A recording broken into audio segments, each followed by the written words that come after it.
Olá, pessoal! Montei para vocês um curso básico de eletricista instalador. Esse curso é constituído de 4 aulas teóricas e práticas que serão disponibilizadas para vocês no canal do YouTube.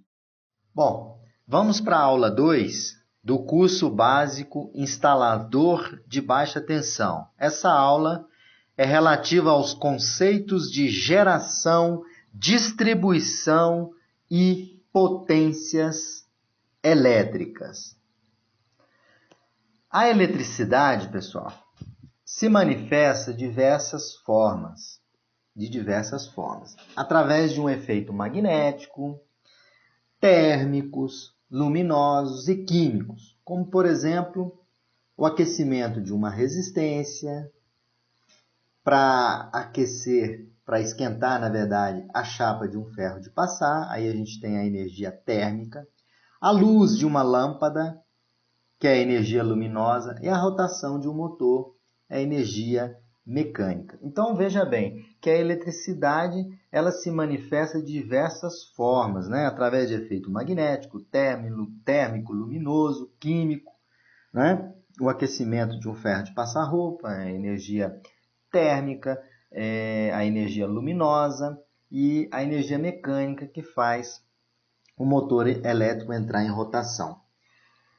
Com base nesses exemplos apresentados aí para vocês, nós podemos afirmar que a eletricidade não é criada, e sim transformada, e que a energia elétrica não pode ser destruída. Ou seja, nos exemplos vistos anteriormente, a gente chega à seguinte conclusão: a eletricidade não é criada, e sim transformada, e que a energia elétrica não pode ser destruída. Bom, geração e transmissão. Como que ocorre a geração? A geração de energia elétrica, ela ocorre através das usinas hidrelétricas, das termoelétricas, da energia solar e da energia eólica. O Brasil hoje ele tem por volta de 70% da sua matriz energética baseada na energia hidrelétrica, que são aquelas usinas que utilizam a força das águas para gerar a eletricidade. E temos também as termoelétricas, que nós estamos num período de crise energética e as termoelétricas estão funcionando a pleno vapor. São usinas que trabalham com a queima de combustíveis fósseis, por exemplo, o carvão, o gás, né? O petróleo, o óleo. É uma fonte também de energia que pode ser utilizada na geração. A energia solar e a energia eólica. Então, o Brasil também tem alguns parques eólicos que produzem energia elétrica. Então, a geração é feita dessa forma. Tem também a energia nuclear, Angra 1, Angra 2, né? Que permite alimentar o sistema elétrico brasileiro. Na geração, eu tenho, dentro da usina, eu tenho uma elevação da tensão elétrica que é gerada. Eu vou ter uma subestação elevadora. Uma subestação elevadora, ela contém transformadores de força. Esses transformadores possibilitam transformar a tensão da energia gerada, né? Eu vou comentar aqui que a tensão máxima gerada numa usina hidrelétrica por um gerador, uma turbina, é em torno de 13,8 kV, ou seja, 13,8 mil volts. E esses 13,8 kV, eles passam por uma subestação elevatória, que contém transformadores que elevam a tensão. Então, eu tenho a tensão de 13,8, eu faço uma elevação dessa tensão. Após a elevação da tensão, eu vou fazer a transmissão, ou seja, eu tenho as torres e os cabos de transmissão, ou seja, eu tenho as linhas de transmissão que vão transportar essa energia até o centro consumidor. Depois eu tenho uma outra subestação, que é uma subestação abaixadora, ou seja, ela vai pegar um determinado nível de tensão e vai reduzir essa tensão. Né? Eu tenho nessa subestação abaixadora, eu tenho transformadores de força. Então, os transformadores são componentes muito importantes no sistema de transmissão de energia elétrica. Depois que passa por essa subestação abaixadora, eu tenho a parte de distribuição. A distribuição no Brasil, a distribuição é feita em sua grande maioria, é feita por rede aérea, né? São as redes em postes e em alguns casos nós temos redes subterrâneas. Eu tenho também na distribuição os transformadores, né? Que são os transformadores de distribuição. Então, se vocês observarem aqui no fluxograma, eu tenho a geração, tensão gerada máxima aqui no meu gerador em torno de 13,8 kV. Passa por uma subestação elevadora, contém transformadores que elevam a tensão. Após a elevação, é feita a transmissão dessa energia através das torres e cabos. Depois, essa transmissão chega em uma subestação abaixadora, que tem transformadores. Após a subestação abaixadora, ele tem a distribuição, ou seja, a partir daqui eu faço a distribuição através de redes em postes ou subterrâneas. Bom, aqui eu tenho um diagrama unifilar de geração de energia. Eu tenho meu gerador, G aqui, representando a usina hidrelétrica. Tenho uma subestação elevadora, SA. Tem a minha linha de transmissão. Essa subestação elevadora, ela eleva a tensão para 230 kV. Que passa por uma outra subestação aqui. Essa subestação é uma subestação abaixadora, que transforma essa linha de 230 kV para linhas de 69 kV, que são entregues para essas subestações aqui. Então, o sistema... Para a gente ter uma visão mais clara, nós temos a geração, está aqui na usina, temos a transmissão. Então, a transmissão, eu tenho aqui dentro da usina uma elevação da tensão dos 13,8 kV, ou 13.800 kV, podendo ser elevado para linhas de 400 kV, 230 kV, 138 kV, 69 kV. Tem aqui os cabos e as torres, né? Essa bolinha aqui, aquela sinalização que todos já devem ter observado nas linhas de transmissão. Isso aqui tem a função, né, de identificação para aeronaves que ali existem linhas de transmissão elétrica. Aqui eu tenho uma subestação, né?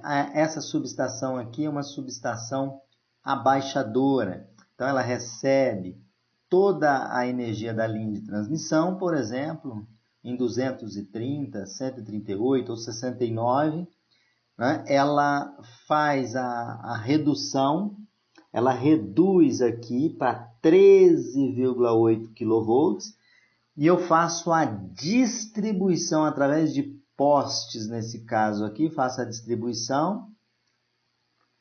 Essa distribuição é feita pela rede primária, que é essa rede aqui, onde eu estou passando o mouse, essa rede primária de 13,8 kV.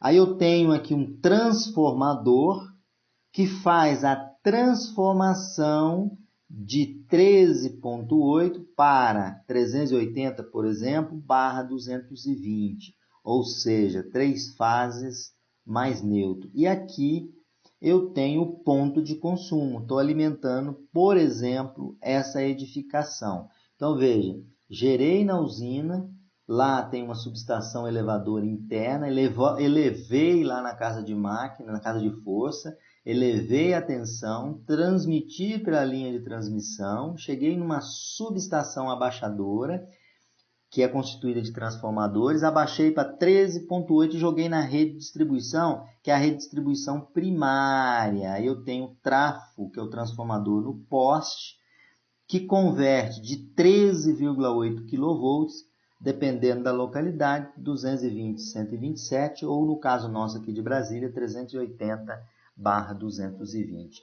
Então, aqui eu tenho toda a geração e distribuição da energia elétrica. Bom, a energia elétrica utilizada em nossas casas, nas indústrias, nos escritórios, ela chega até nós por meio de CA, ou seja, de corrente alternada. Então, a alimentação das residências e indústrias é em corrente alternada, não é? Então, a alimentação é em corrente alternada. A corrente, ela é produzida nas grandes centrais elétricas por geradores. Os geradores têm a função de gerar a tensão elétrica, né? Esses geradores nada mais, nada menos são dispositivos que transformam uma forma qualquer de energia em energia elétrica. Por exemplo, a usina hidrelétrica, ela transforma a energia mecânica, né? Que é a força da água que desce na turbina, que gira, né? O meu gerador, ele transforma essa energia mecânica, energia potencial, em energia elétrica. Muita gente pergunta por que a energia é transmitida em alta tensão. Bom, o motivo preponderante dessa escolha está relacionado com as perdas de energia por efeito Joule, que ocorrem nos fios usados para transportar a corrente elétrica a longas distâncias.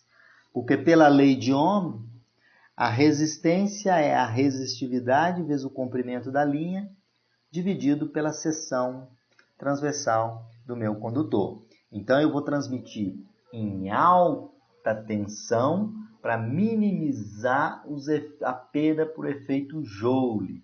Então, eu vou transmitir em alta tensão com baixa corrente. Dessa forma, eu consigo minimizar as perdas relacionadas ao efeito Joule. Para reduzir essas perdas por aquecimento, por efeito Joule, nos fios que transportam a energia elétrica ela deve ser transmitida com baixa corrente em alta tensão, como eu comentei.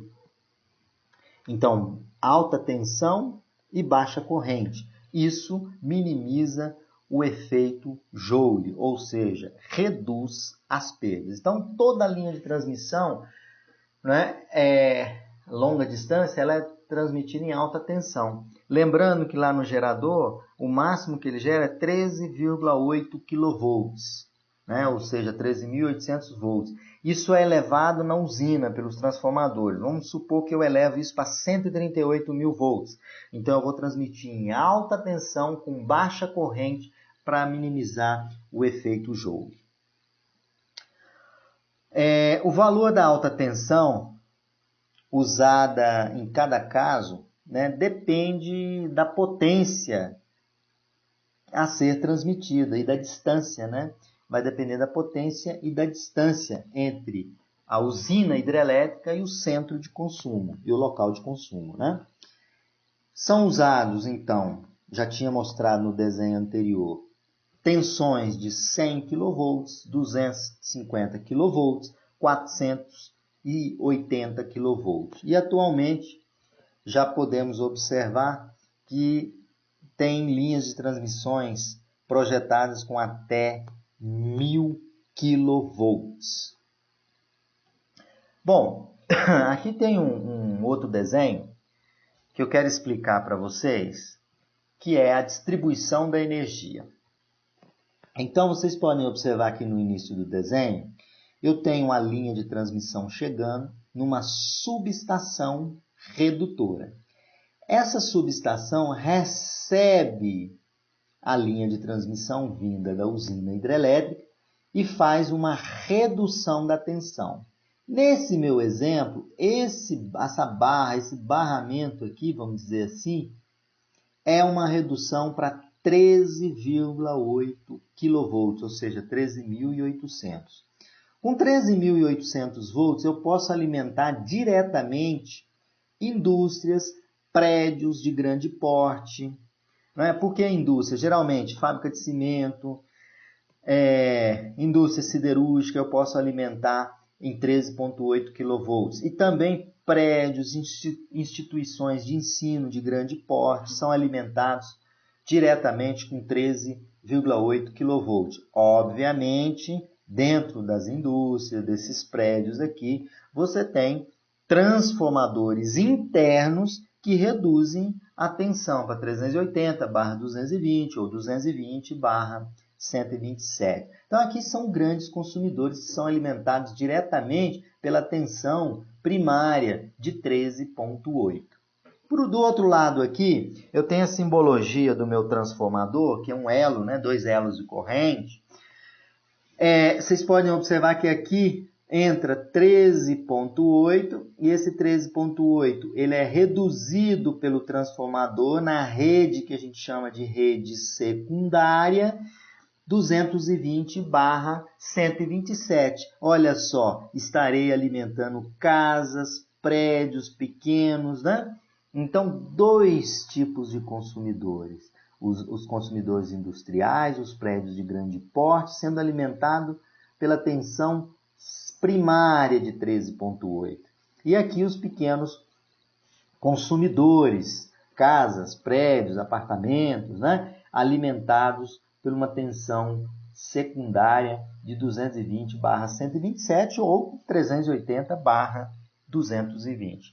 Pois bem, essa figura ilustra os tipos de consumidores, onde eu uso a tensão de 13,8 alimentando diretamente, onde dentro dessas indústrias, desses prédios, existem subestações que vão fazer a redução. Aqui são as residências alimentadas diretamente, né, com 220/127. Então, uma rede de distribuição deve fazer a energia chegar até os consumidores, esse é o objetivo, da forma mais eficiente possível. Só que aqui a gente observa que tem muitas perdas no sistema elétrico brasileiro. Né? As linhas de transmissão são linhas antigas, os equipamentos ainda são antigos, né? Isso faz com que a perda de energia aumente. Quanto mais alta for a tensão, isso aqui os eletricistas estão estudando aqui, aprendendo a parte teórica. Quanto mais alta é a tensão, menor, pessoal, menor é a bitola dos condutores para transmitir a mesma potência. Nesse contexto, as redes de distribuição, em geral, elas operam com, no mínimo, 2 tensões. A mais alta para os consumidores de maior porte, que eu estou apresentando aqui na figura para vocês, e as mais baixas para consumidores de pequeno porte. Então, quanto mais alta a tensão, menor a bitola. Então, quando a gente chega nessas indústrias aqui, por exemplo, você vem a rede primária, que é a rede de tensão mais elevada. Aqui, você vê os cabos são de bitolas bem mais finos. Se você entra e vê o lado de redução, né, que é o lado da rede secundária interna aqui, os cabos apresentam uma maior bitola. Pois bem, eu acho que vocês conseguem já ter um entendimento da distribuição da energia elétrica que está vindo das grandes usinas hidrelétricas. Bom, a geração e distribuição de energia elétrica para consumo público é sempre feita em corrente alternada no Brasil e com frequência constante de 60 Hz. Além disso, por razões de eficiência,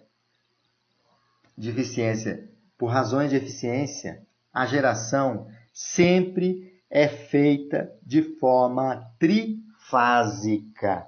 Então, a geração, para melhorar a eficiência, ela é sempre gerada de forma trifásica. São usadas 3 fases. Significa que os condutores não serão 2, mas sim 3, cujas tensões ou correntes estão igualmente deslocadas entre si em relação ao tempo. O que significa? Se a geração, para melhorar a eficiência, é gerada em 3 fases, ou seja, sistema trifásico, a diferença de fase, né, entre as 3, a diferença entre cada uma das fases, na verdade, é 120 graus. Né? Ou seja, 360 graus dividido por 3, 120 graus entre cada uma das fases. Na figura aqui, a gente sempre representa fase R, fase S, fase T. Aqui eu tenho a fase R, aqui eu tenho a fase S defasada 120 e a fase T 120 graus. É comum, né, como eu já tinha comentado, designar os condutores pelas letras R, S e T, né, simbolizando as fases, que são geralmente chamadas de fases. As fases R, S e T têm uma diferença de defasagem entre elas de 120 graus. Bom, aqui eu extraí uma foto, até na minha rua aqui, né, que eu estou falando de Brasília. Eu tirei uma foto para a gente definir alguns aspectos aqui. Lembra na rede de distribuição? Essa rede aqui é uma rede de distribuição em poste. Nessa parte de cima, aqui onde eu estou passando o mouse, é conhecida como rede primária. Essa rede primária é geralmente 13,8 kV. Depois eu tenho a rede secundária. Vocês podem observar, são 1, 2, 3, 4 condutores. Esses 4 condutores aqui de baixo, eles representam a rede secundária, que pode ser em 380 volts, 220 ou 220/127 volts. Aqui tem uns dispositivos de proteção da minha rede secundária. Então, aqui em cima, 13,8, abaixo aqui do transformador, no secundário do transformador, eu tenho 380 ou 220, é trifásico, né? Ou 220/127. Então, aqui eu estou alimentando residências de pequeno porte. Quando eu alimento uma residência de grande porte, na verdade, eu vou chegar na residência, nessa indústria de grande porte ou num prédio de grande porte, vai chegar a 13,8 e vai existir uma subestaçãozinha interna com um transformador abrigado lá que vai fazer a conversão para tensão 380 ou 220. Uma informação importante para vocês, aqui é o transformador aqui de poste, né? Aqui eu botei uma informação aqui embaixo, que esse primeiro condutor aqui, por motivo de segurança, esse condutor é o condutor de neutro. Então, é neutro, fase, fase, fase. Ou seja, neutro, RST.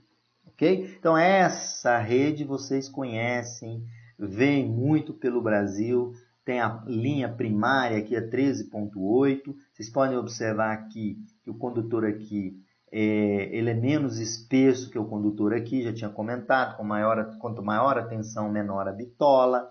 Né? Então é importante de vocês terem uma visão da distribuição de energia. Bom, aqui eu tenho o transformador. Esse meu transformador, ele tem um enrolamento primário, né, que a gente chama de enrolamento primário na configuração triângulo, aqui, em configuração triângulo.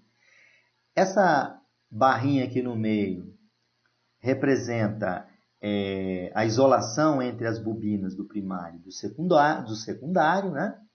Então, eles estão isolados. Eu tenho o secundário na configuração estrela, com um ponto central aqui, que a gente dá o nome de neutro. Na configuração da rede primária, eu tenho entrando 13,8 kV entre fases, ou também conhecido como tensão de linha. Na saída do meu transformador, no secundário, na rede secundária, eu tenho, nesse meu exemplo aqui, tensões entre fases, ou seja, tensão de linha 220 volts. Tensão de fase, ou seja, fase e neutro 127, ou seja, como a ligação é uma ligação estrela, né, a configuração, a tensão de fase é igual a tensão de linha dividido por raiz de 3. Os transformadores, eles podem ter enrolamentos ligados em dois arranjos, né? Eu posso ter triângulo-estrela ou posso ter estrela-triângulo, né? A tensão entre duas fases a gente chama tensão de linha trifásica, né? É a mesma, né? Está sendo referenciada. Às vezes, tensão de linha, que a gente pode chamar, ou tensão entre fases. Então, naquele sistema de distribuição, nós temos o secundário em triângulo, em estrela, e a tensão entre fases, nesse meu exemplo aqui, 220. Fase neutro vai ser 220 dividido por raiz de 3. O primário tem seus enrolamentos ligados em triângulo, e assim, cada um recebe 13,8 kV.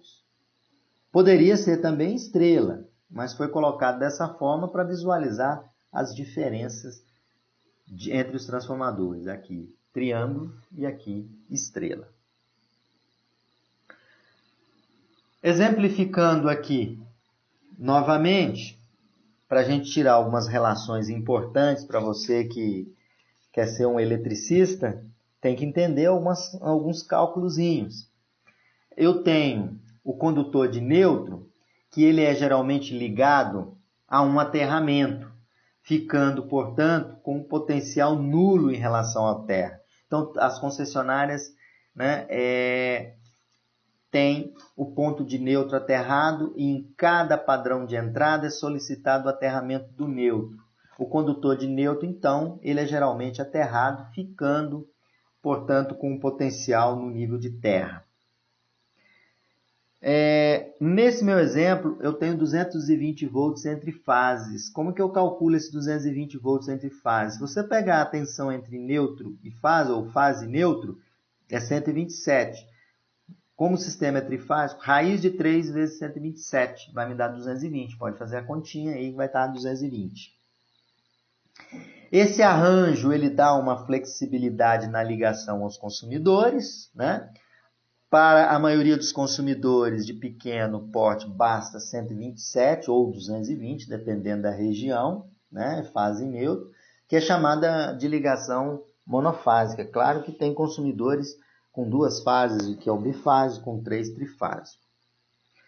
Se o consumidor tem um número maior de cargas, pode ser interessante fornecer 2 fases para ele. Então, você que é eletricista, está querendo ser um bom eletricista, monofásico, bifásico, trifásico, está relacionado à potência, né? Se aumenta a carga, você vai ter que migrar, de repente, de monofásico para um bifásico, ou de um bifásico de uma categoria para um bifásico de outra categoria, ou de um bifásico para um trifásico. E quando você aumenta a carga, você pode ligar mais chuveiro, ligar mais ar-condicionado. Então, às vezes, quando o consumidor pede para mudar de monofásico para bifásico, significa que ele está querendo um acréscimo de carga, né? Ele quer ligar mais chuveiro ou quer ligar sistema de ar-condicionado. Em Brasília, nossa tensão aqui, gente, é 380. Da onde vem o 380? É raiz de 3 vezes 220, que no nosso caso aqui, fase neutro é 220. Então, raiz de 3 vezes 220, eu tenho 380 volts. Então, se eu tenho um sistema trifásico 380, quanto que é a tensão fase neutra? 380 dividido por raiz de 3, que vai dar os 220. Ok? Então, isso é muito importante para vocês que estão iniciando, né, e fazendo esse curso. Vamos para o princípio básico. Nós falamos muito no nosso transformador que ele tem a função de elevação da tensão e redução da tensão.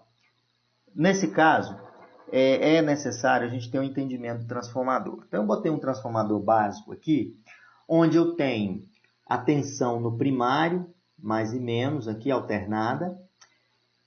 Tem uma corrente que vai ser gerada no primário, que eu vou estar gerando a energia lá na usina. Essa energia é entregue na entrada do transformador. Ele tem no enrolamento primário um número de espiras no primário, que a gente chama de NP, número de espiras no primário. Eu tenho um secundário, uma tensão secundária e uma corrente secundária. E um enrolamento no secundário, onde eu tenho um número de espiras no secundário. Vocês podem observar que os dois enrolamentos eles estão eletricamente isolados. Então, como que funciona o transformador? Para vocês entenderem o princípio de funcionamento do meu transformador, do nosso transformador aí, é necessário que a gente tenha o entendimento da lei de Faraday. A lei de Faraday, ela resume nessa equação aqui.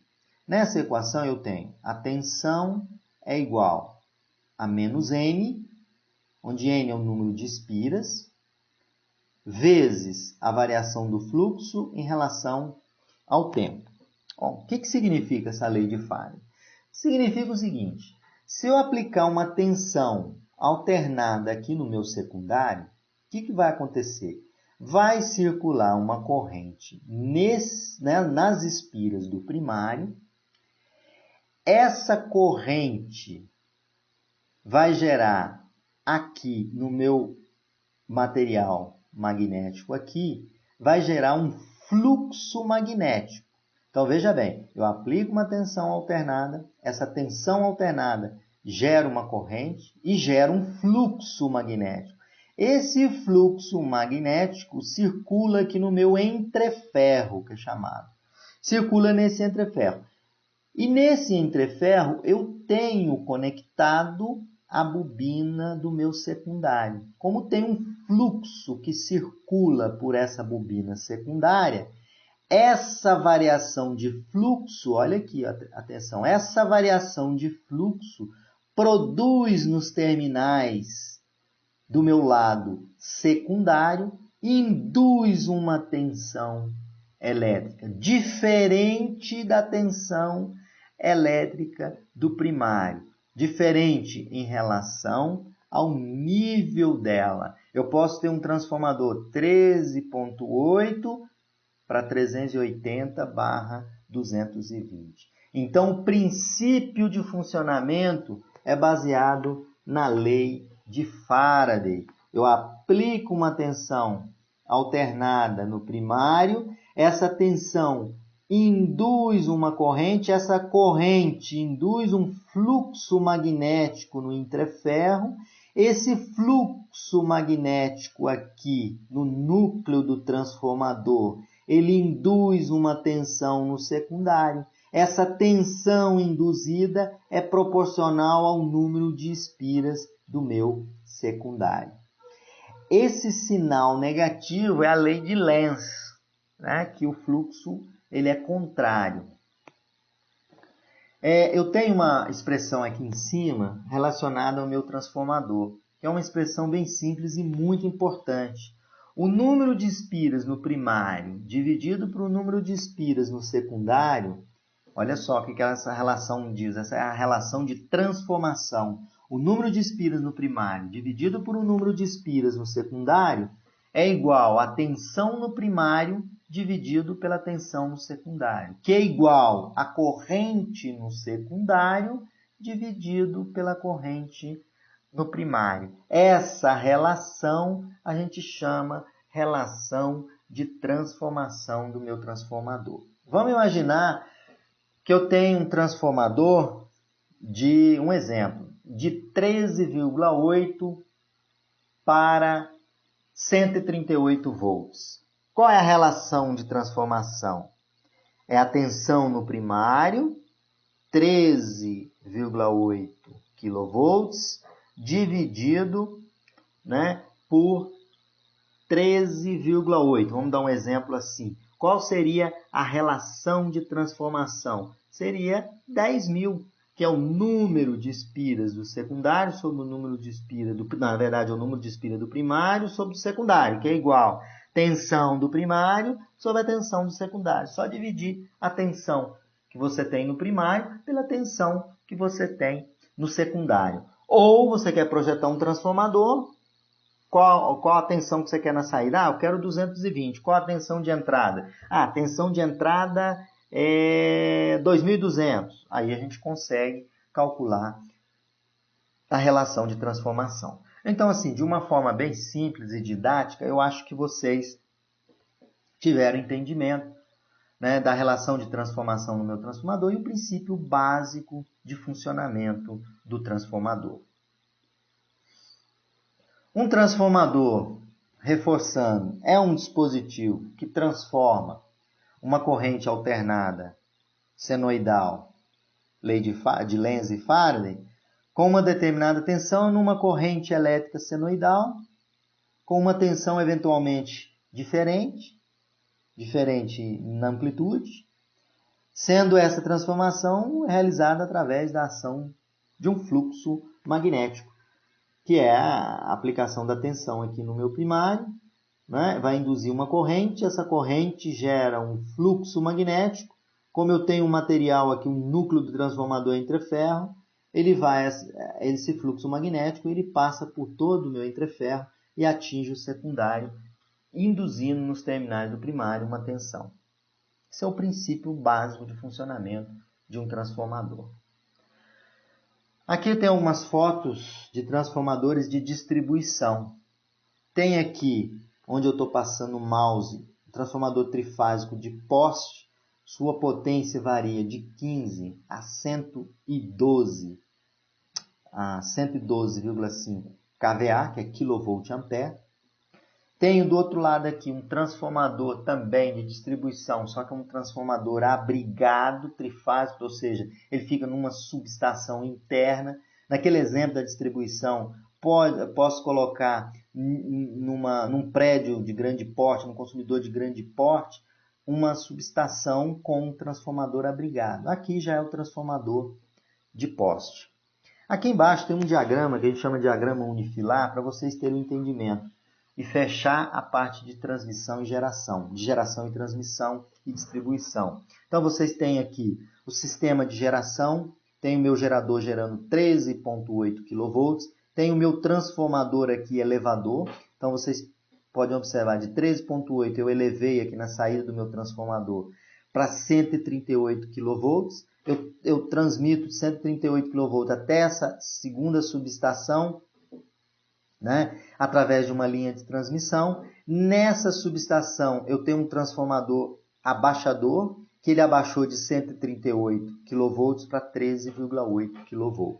E eu vou fazer a distribuição. Então eu vou pegar a distribuição de 13,8, vou distribuir aqui em vários outros transformadores para atender os meus clientes. Aqui eu tenho 380/220. Isso aqui é um diagrama que a gente chama diagrama unifilar, desde a transmissão até a distribuição da energia elétrica. Bom, vamos agora na tensão monofásica e o conceito de valor RMS. Essa figura que eu mostro para vocês é uma tensão monofásica, uma fase só, a tensão oscilando, é um sinal alternado, tem uma fase, tem um neutro, referência um neutro, está aqui, ó, neutro zero de referência. Essa frequência dessa tensão monofásica no Brasil é 60 Hz. Qual é o valor RMS? Quando o multímetro faz a medição, ele mede, não é o valor de pico não, hein? Ele mede o valor RMS. Como que é calculado o valor RMS? Eu tenho aqui uma tensão monofásica, qual o pico do monofásico? 311, dividido por raiz de 2, me dá 220. Isso aqui é o meu valor RMS. Então, como que eu calculo o valor RMS de um sinal senoidal? É o valor de pico dividido por raiz de 2. Então, o valor RMS, ou valor eficaz, é o valor que, quando eu pego o multímetro, coloco na tomada, ele vai medir 220 volts, 127 volts, por exemplo, dependendo da região. Esse é o valor RMS, é o valor de pico dividido por raiz de 2. É o valor RMS ou eficaz. São valores que são medidos pelo multímetro. E tenho a tensão do sistema trifásico. Tensão V1, que é em vermelho, V2 em azul, V3 em verde. E o neutro, que é esse ponto de referência aqui no meio. Então, eu tenho R, S, T e N. Então, eu tenho aqui a primeira fase, tenho a segunda fase azul defasado 120, tenho aqui, passando o mouse para vocês, a terceira fase com 120 graus de defasagem. A tensão na linha, nós já tínhamos visto, no sistema trifásico, é a raiz de 3 vezes a tensão da fase. Então, por exemplo, se a tensão fase neutra da sua região é 220, quanto que é a tensão de linha? Raiz de 3 vezes 220, o sistema é trifásico. Ok, gente? O valor RMS da mesma forma, é o valor de pico dividido por raiz de 2. Bom, em corrente alternada, nós trabalhamos com a alimentação monofásica, alimentação bifásica ou bifásico, né? E trifásico. Em corrente alternada, o número de condutores, né? Quantos condutores eu tenho em corrente alternada? Eu posso ter um monofásico a 2 condutores. Posso ter também um monofásico a 3 condutores. Posso ter um bifásico a 3 condutores. Trifásico, 3 condutores.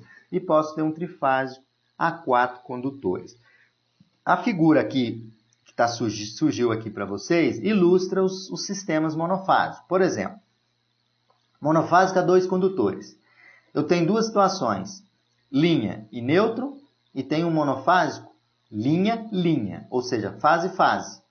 Ok? Então, eu posso ter monofásico, 2 condutores, linha neutro, né? Fase neutro, né? Ou fase, fase. E tenho um monofásico a 3 condutores. Aí, no meu transformador, tem uma derivação no meio, neutro, aí eu tenho linha e neutro, e tem neutro e linha. Ok, gente? Bifásico a 3 condutores. Eu tenho 2 condutores de fase, fase 1, fase 2, e o neutro derivando.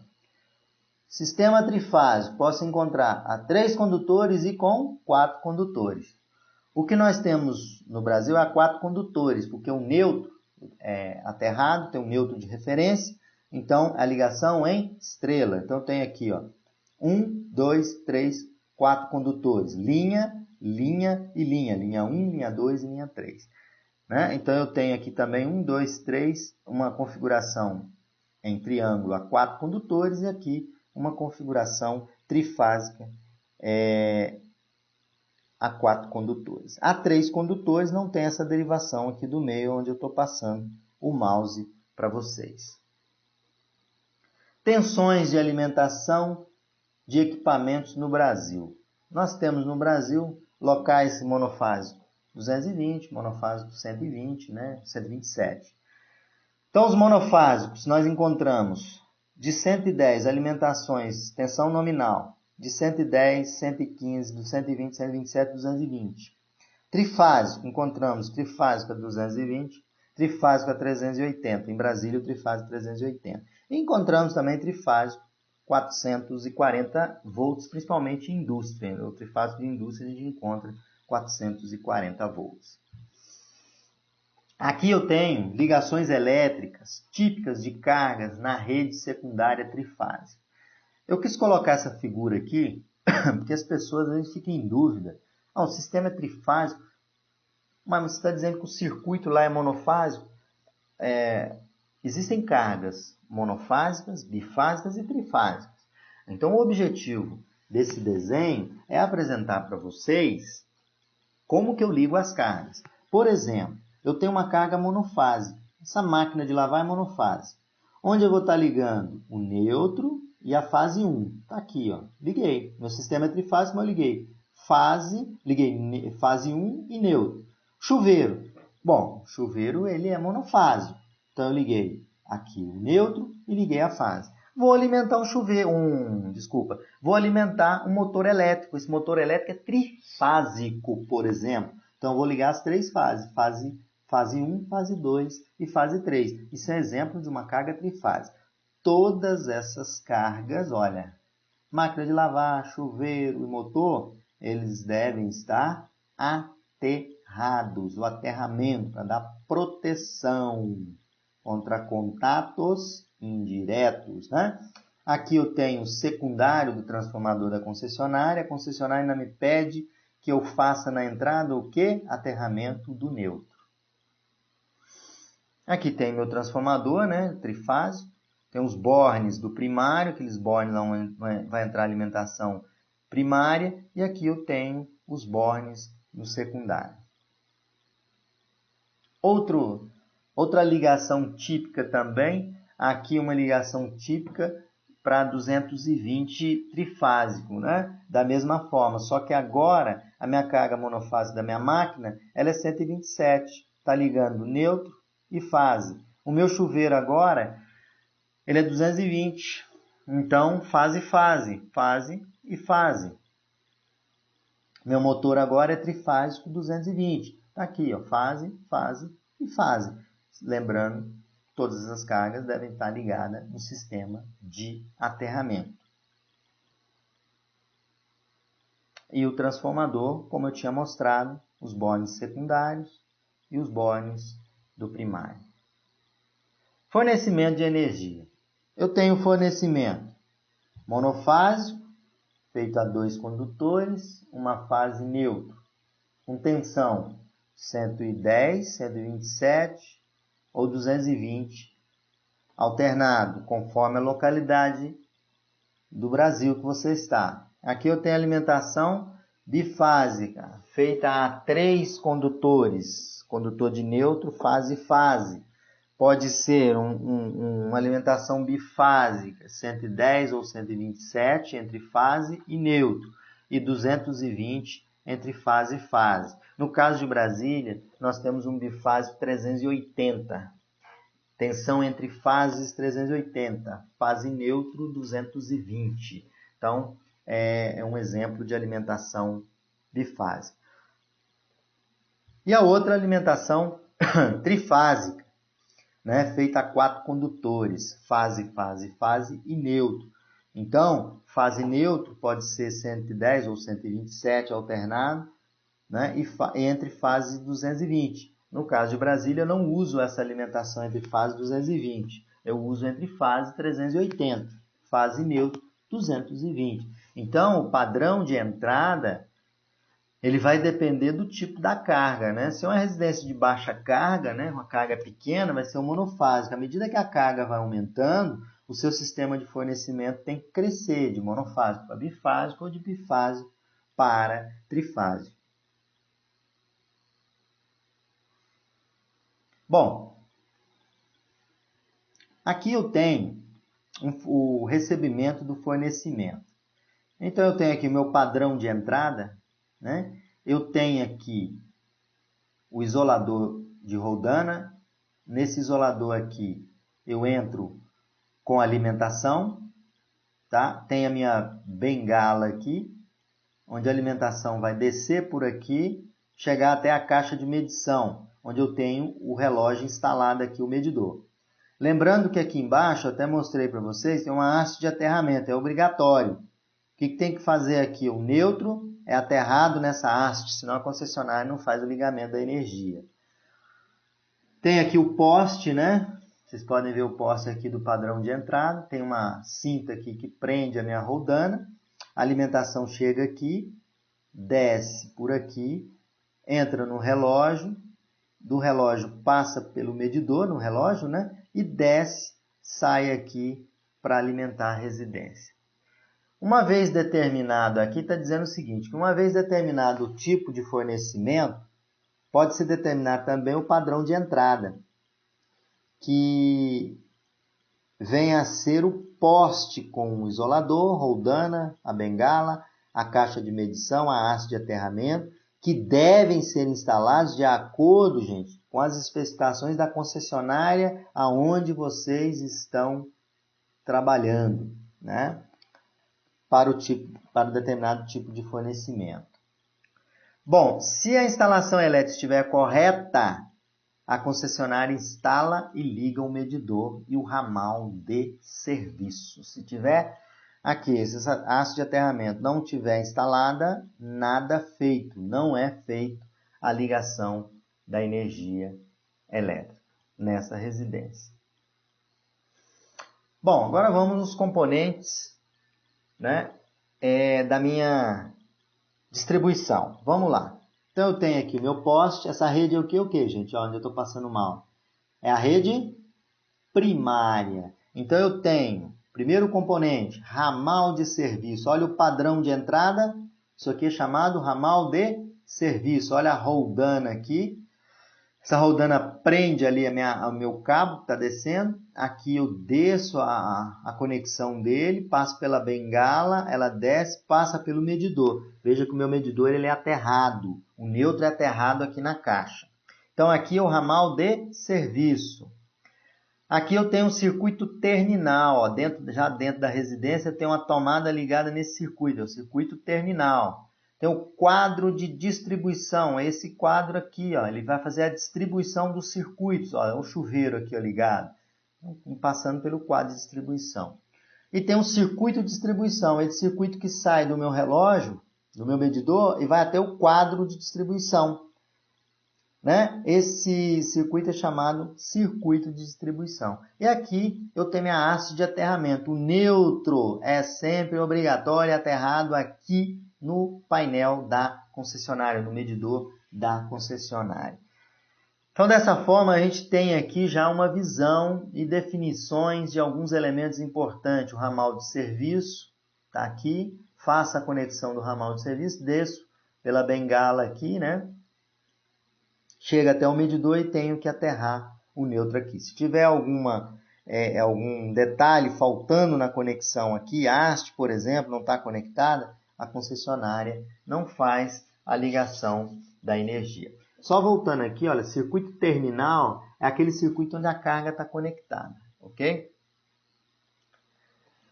Bom, agora vamos para um outro conceito que é muito importante, que é o conceito de potências elétricas em corrente alternada. Para iniciar esse conceito, eu vou introduzir o seguinte. Quando a tensão, então nós temos tensão, se tem tensão, tem corrente. Claro, o circuito estando fechado, obviamente, né? Quando a tensão está em fase com a corrente, então você tem a tensão e a corrente em fase, a gente denomina, se eu tenho um circuito, e nesse circuito a tensão e a corrente estão em fase, a gente dá um nome para esse tipo de carga resistiva. Toda carga resistiva, a tensão e a corrente estão na mesma fase. Como vocês podem observar na figura, eu tenho a tensão aqui em negrito e tracejado aqui eu tenho a corrente. Então, a corrente e a tensão estão em fase. Eu dou um nome para esse tipo de carga resistiva. Até botei aqui para vocês a simbologia do resistor. Quando a corrente, prestem atenção, quando a corrente está atrasada da tensão, veja bem, corrente atrasada da tensão, olha aqui a minha tensão, nasce aqui e vai embora.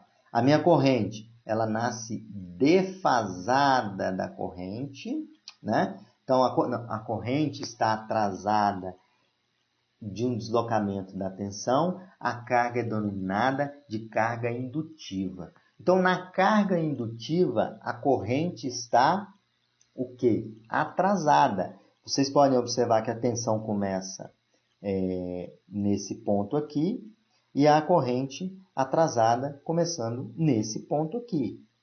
Então, olha a defasagem. Qual é a defasagem? Estou passando o mouse aqui. A defasagem entre a tensão e a corrente, 90 graus. Esse tipo de carga, a gente dá o nome de carga indutiva. Está aqui a representação da indutância.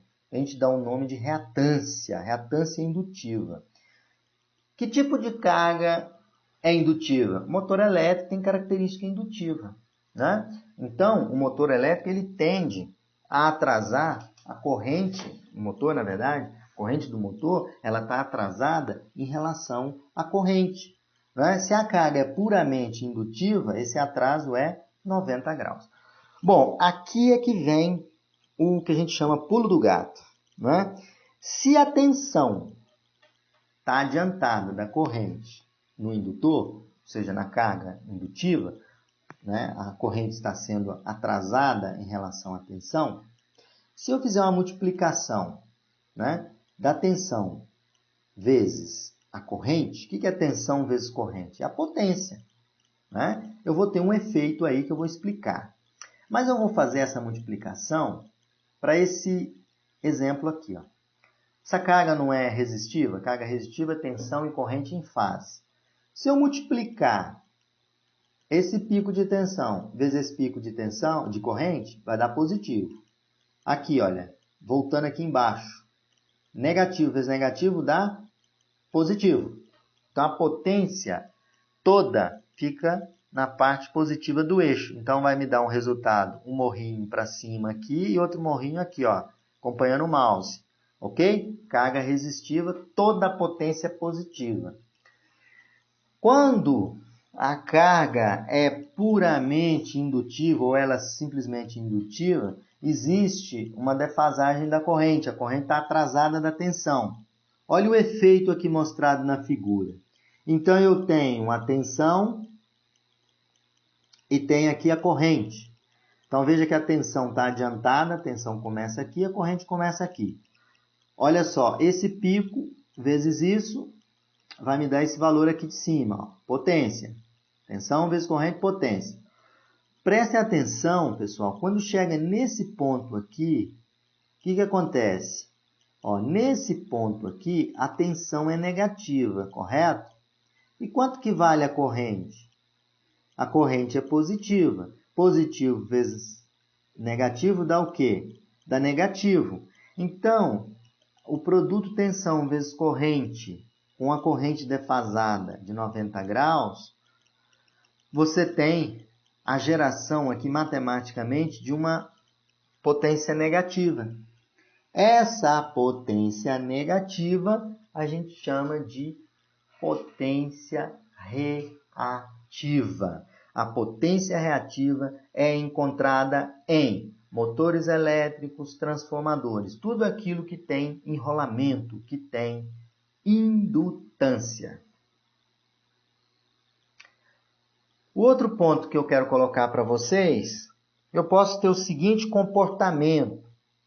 A corrente pode estar adiantada da tensão, é o caso do capacitor. O capacitor, a corrente está adiantada da tensão. Né? Adiantada de quantos graus? De 90 graus. Eu também, se eu multiplicar a tensão vezes a corrente, eu também vou ter uma energia reativa, só que um reativo capacitivo. Bom, agora a gente já tem a seguinte questão.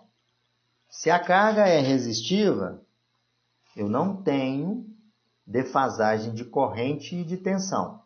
Se a carga é uma carga indutiva, a corrente é atrasada da tensão. Então, eu vou ter uma energia reativa. Matematicamente, vocês viram. Agora, eu vou fazer a introdução para vocês de 3 novas potências que nós teremos.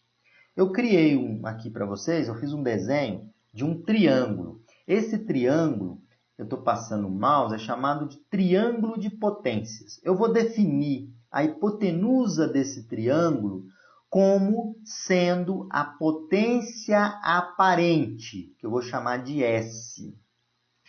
E aqui, em relação ao ângulo φ do meu triângulo, eu vou chamar de potência ativa, que eu vou representar pela letra P. E o cateto oposto a esse ângulo φ, eu vou chamar de Q, que é minha potência reativa. Dessa forma, eu vou extrair uma relação muito importante, que o quadrado dos catetos, a soma dos quadrados dos catetos no Teorema de Pitágoras, é igual ao quadrado da hipotenusa. Então, S ao quadrado é igual a P ao quadrado mais Q ao quadrado. Se eu tirar o S é o quê? É a raiz quadrada de P ao quadrado mais Q ao quadrado.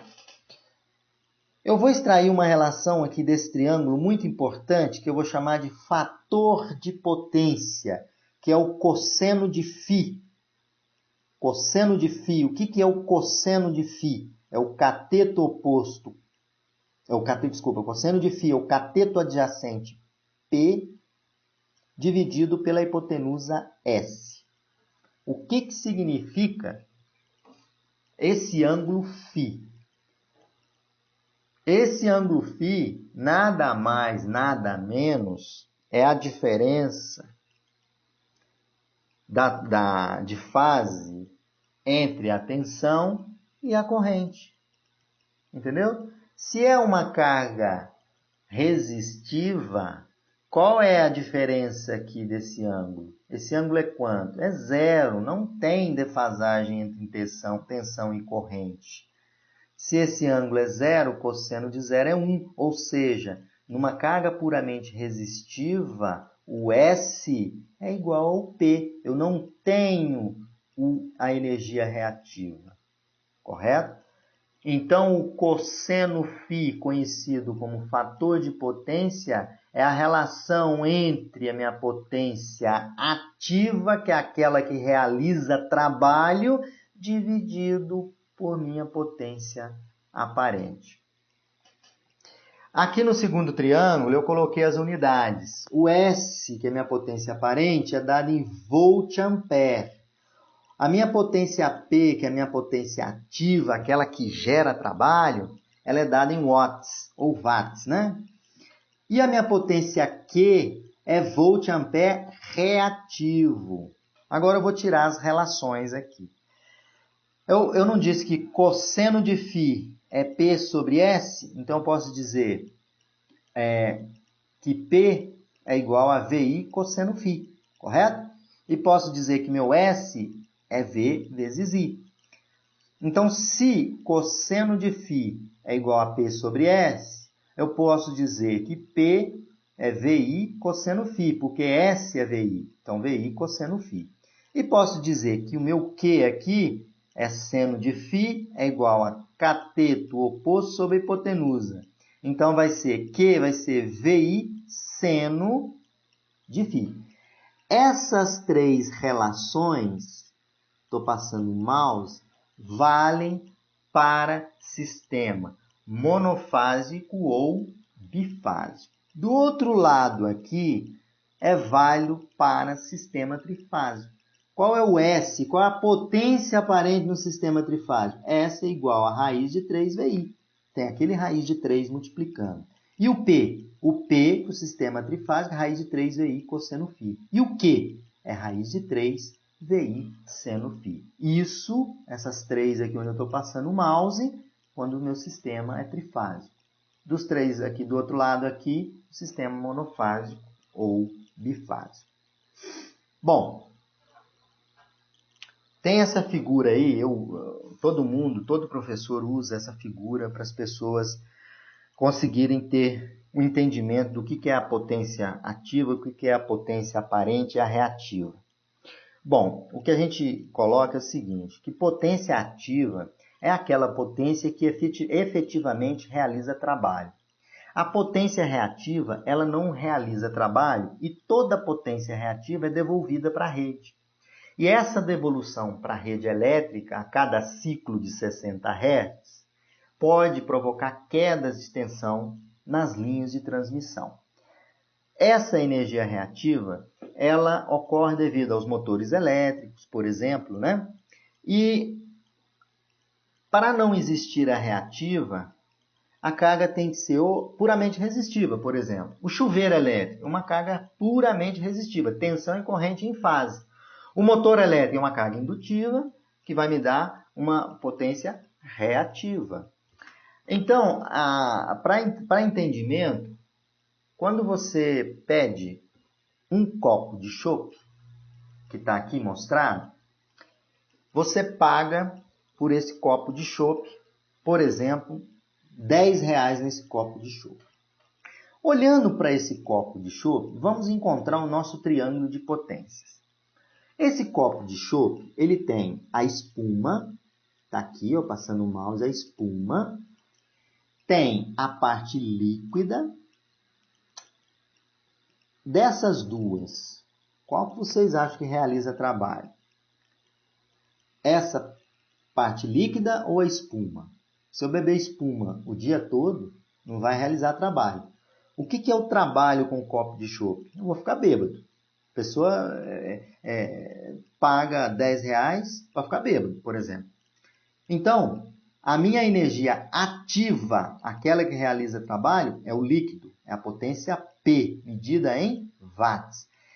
E a minha potência reativa, que é devolvida, que eu pago e não uso, eu chamo de energia reativa, cuja unidade é volt-ampere reativo. Eu chamo de Q, que eu já tinha mostrado lá no meu triângulo.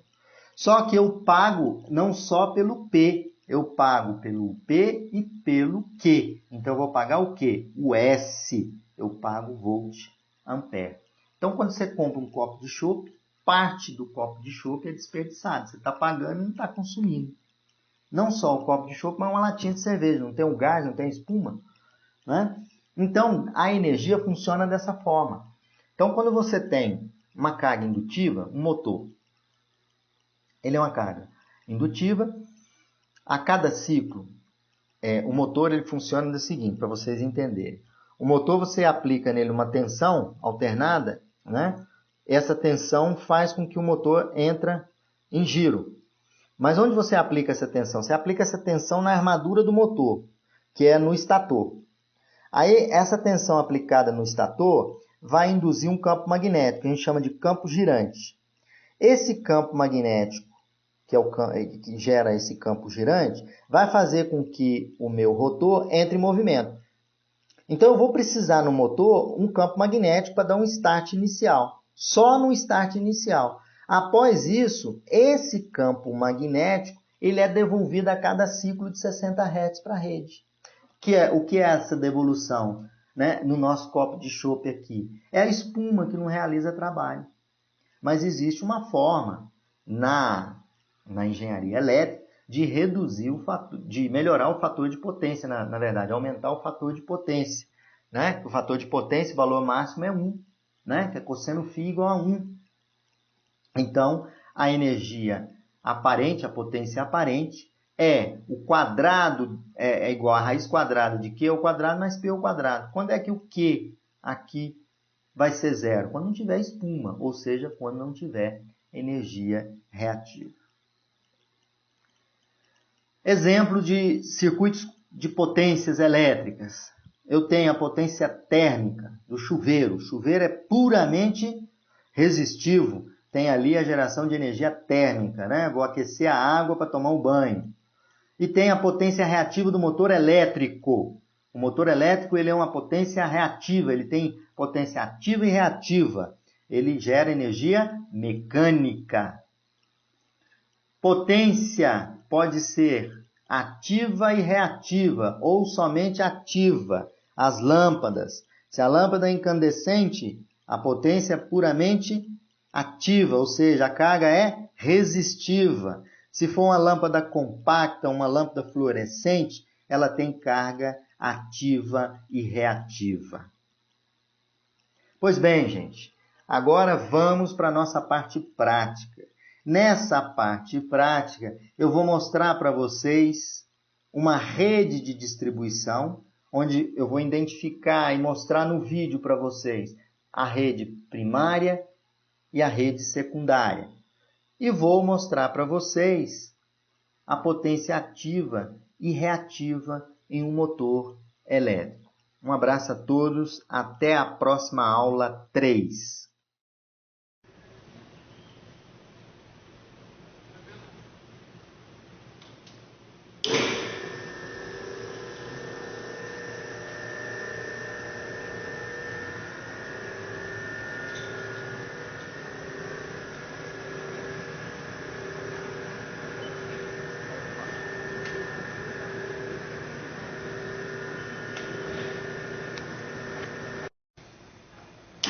Vamos encaixar aqui agora o nosso banco de capacitor neste motor, em paralelo com o motor, o mais próximo possível dele.